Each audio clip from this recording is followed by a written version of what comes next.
Hello tout le monde, bienvenue dans ce nouvel épisode du podcast Onaï. Aujourd'hui, on va parler d'un sujet qui intrigue énormément, qui questionne beaucoup et qui revient souvent dans vos messages, le mauvais œil. Et pour cet épisode, j'avais envie de prendre le temps, pas de faire peur, pas de partir dans l'extrême, mais vraiment d'expliquer les choses simplement avec mon regard, mon expérience et ma manière de travailler énergétiquement.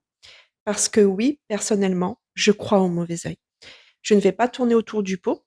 J'y crois parce que je le ressens, parce que je le lis énergétiquement, parce que je travaille dessus et parce que j'accompagne des personnes qui viennent justement me voir pour ça.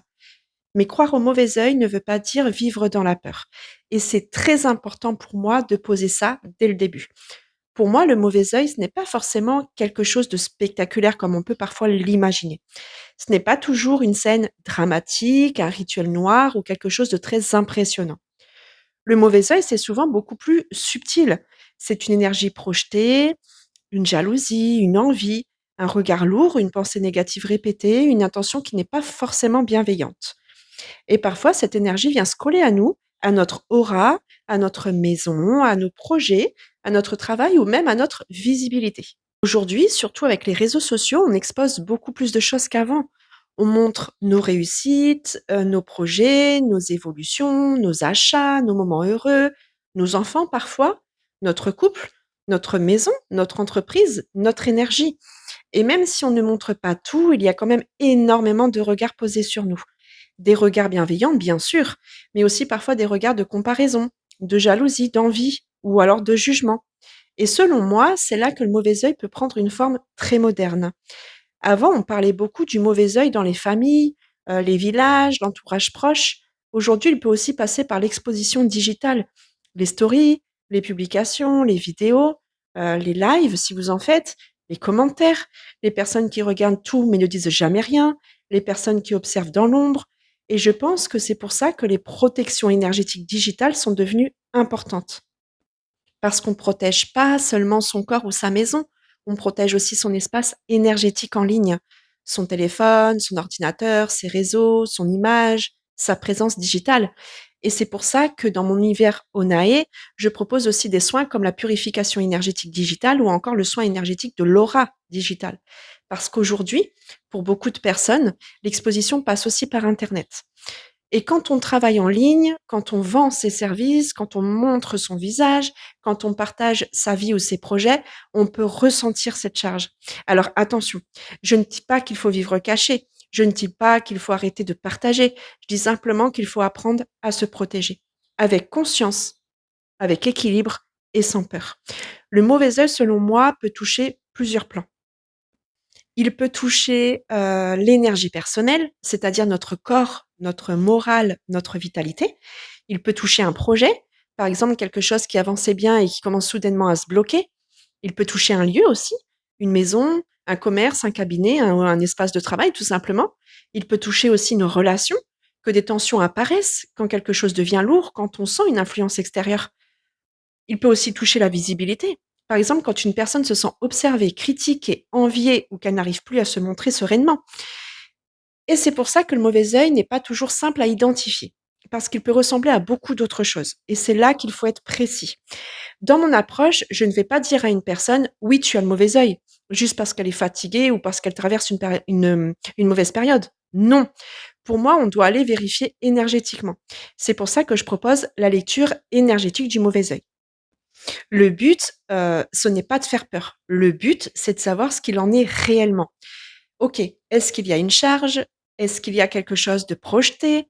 Est-ce que ça vient d'une jalousie? Est-ce que ça touche la personne, son lieu, son activité, son couple, son énergie digitale? Ou est-ce que la personne est simplement épuisée, surchargée, stressée ou dans une période de transition? Parce que tout n'est pas mauvais œil. Et ça, je le répète vraiment, tout n'est pas mauvais œil. Mais parfois, oui, il y a quelque chose. Et quand il y a quelque chose, il faut pouvoir le nettoyer correctement. C'est pour ça que je propose aussi le retrait du mauvais œil. L'idée, c'est de venir libérer tout ce qui est accroché énergétiquement, d'alléger la personne, de nettoyer ce qui pèse, de couper l'impact de cette charge. Ensuite, il y a aussi la protection et le nettoyage énergétique.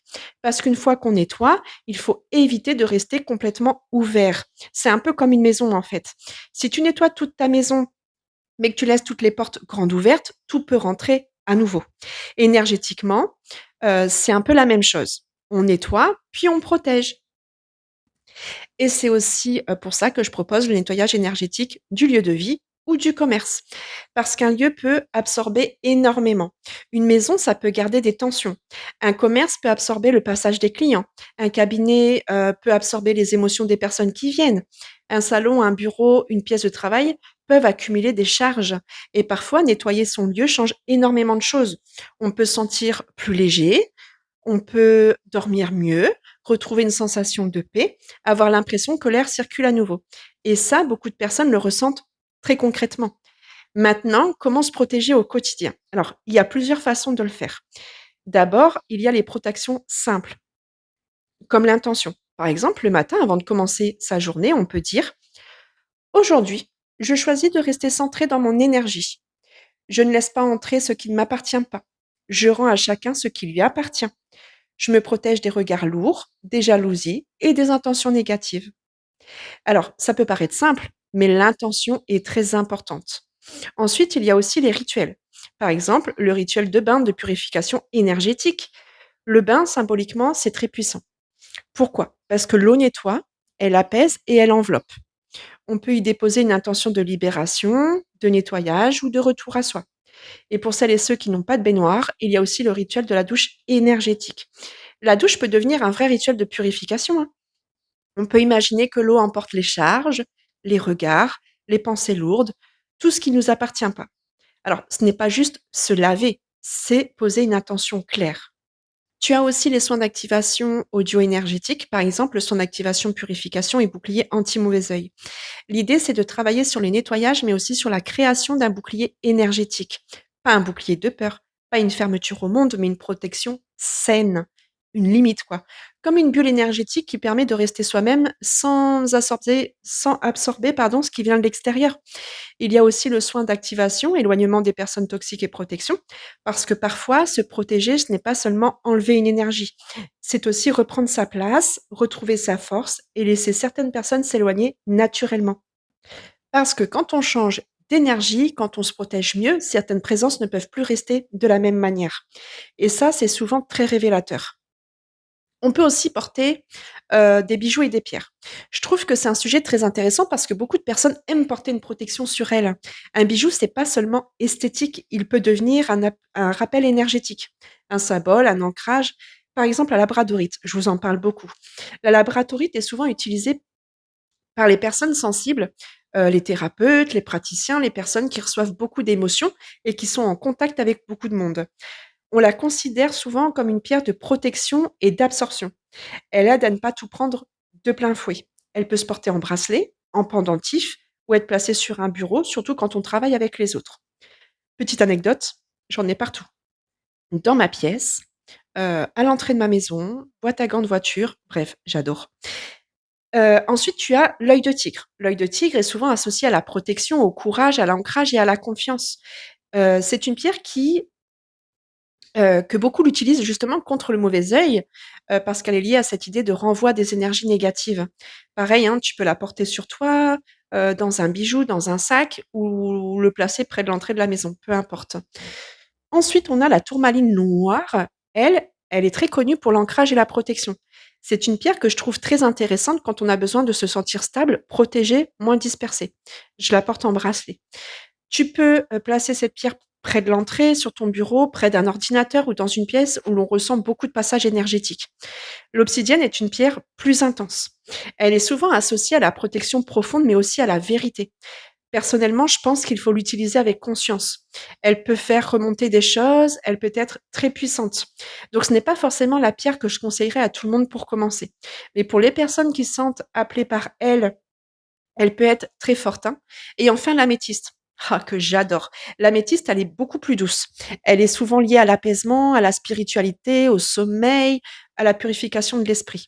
On peut la placer dans une chambre, comme moi, sur une table de nuit, dans un espace de méditation, ou la porter si on ressent qu'elle nous apaise. Pareil, j'ai un bracelet. Mais je veux vraiment préciser quelque chose, c'est une pierre qui ne remplace pas un vrai travail énergétique.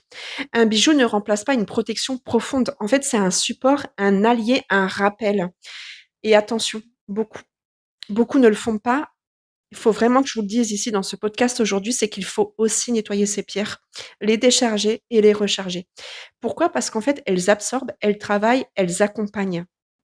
Il est donc impératif, il est donc important de les purifier régulièrement avec les méthodes qui vous parlent, hein, la fumigation, l'intention, la pleine lune. Si vous aimez travailler avec les cycles lunaires ou autres méthodes douces, peu importe ce qui vous convient à vous. L'important, c'est de ne pas porter une pierre pendant des mois sans jamais s'en occuper.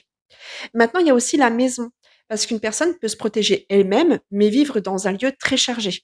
Et là, elle va se sentir lourde sans comprendre pourquoi. Un lieu peut être chargé par tout, hein, des disputes, des pleurs, des passages, des tensions familiales, une séparation, une maladie. Il y a les périodes difficiles aussi qu'on oublie souvent, ou simplement beaucoup d'émotions accumulées. Et parfois, un nettoyage énergétique du lieu permet de remettre une circulation, tu vois, de réinstaller une paix, d'alléger l'atmosphère. Et pour un commerce, ça va être exactement pareil. Un commerce, lui, reçoit les regards, les passages, il y a des envies, des jugements, des clients, parfois des tensions financières, parfois du stress. Donc oui, un commerce peut aussi avoir besoin d'être nettoyé et protégé énergétiquement. Et je pense qu'on ne parle pas assez de ça, parce que beaucoup de personnes protègent leur maison, mais pas leur lieu de travail. Alors qu'en plus, c'est souvent là qu'elles dépensent énormément d'énergie. Je veux aussi parler d'un point très important, montrer son bonheur. Parce que beaucoup de personnes ont peur de montrer leur bonheur à cause du mauvais œil. Alors, elles n'osent plus parler de leurs projets, elles n'osent plus partager de leur réussite, elles n'osent plus dire que ça va bien. Et je comprends, parce que parfois, on sent très bien que certaines personnes ne se réjouissent pas vraiment pour nous. Mais je pense qu'il ne faut pas laisser le mauvais œil nous voler notre joie. La solution, ce n'est pas forcément de tout cacher. La solution, c'est de mieux choisir ce qu'on partage, avec qui on le partage et comment on se protège derrière. Il y a des choses qu'on peut garder pour soi. Il y a des projets qu'on peut protéger jusqu'à ce qu'ils soient bien ancrés. Il y a des réussites qu'on peut célébrer sans tout exposer. Et il y a aussi des moments où on peut partager, mais en étant énergétiquement aligné. Pour moi, la vraie protection, ce n'est pas la peur, c'est l'alignement. C'est savoir, je partage parce que j'en ai envie, je ne partage pas pour prouver, je ne partage pas pour être validé, je partage depuis un espace stable. Et ça change tout. Maintenant, comment savoir si on a besoin d'un nettoyage ou d'une protection? Je dirais qu'il faut observer. Ok, est-ce que tu te sens lourde depuis que tu as partagé quelque chose? Est-ce que ton lieu te semble pesant? Est-ce que tu as l'impression que ton énergie baisse sans raison claire? Est-ce que tu sens que certains regards ou certaines personnes te perturbent? Est-ce que tu as du mal à te montrer, à avancer, à te sentir sereine? Est-ce que tu as l'impression que ton activité ou ton espace digital est chargé? Ça, ce sont des questions intéressantes à se poser et c'est là qu'une lecture énergétique peut aider. Pas pour paniquer, mais pour clarifier. Parce qu'une fois qu'on comprend ce qui se passe, on peut agir plus justement. Et c'est vraiment le message que j'ai envie de vous transmettre, pardon, à travers cet épisode. Le mauvais œil existe, mais ne doit pas devenir une prison mentale. On peut y croire sans vivre dans la peur, on peut se protéger sans devenir méfiant envers tout le monde, on peut nettoyer son énergie sans penser que tout est négatif autour de soi. On peut protéger ses projets, sa maison, son commerce, son téléphone. En fait, on peut tout protéger, tout en continuant à vivre, à créer, à réussir, à rayonner.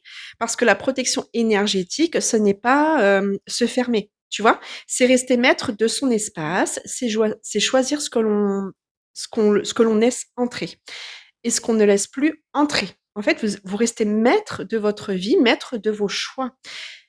Si cet épisode vous parle, dites-moi en commentaire si vous avez déjà ressenti le mauvais œil, si vous vous protégez déjà, si vous portez des pierres ou des bijoux de protection.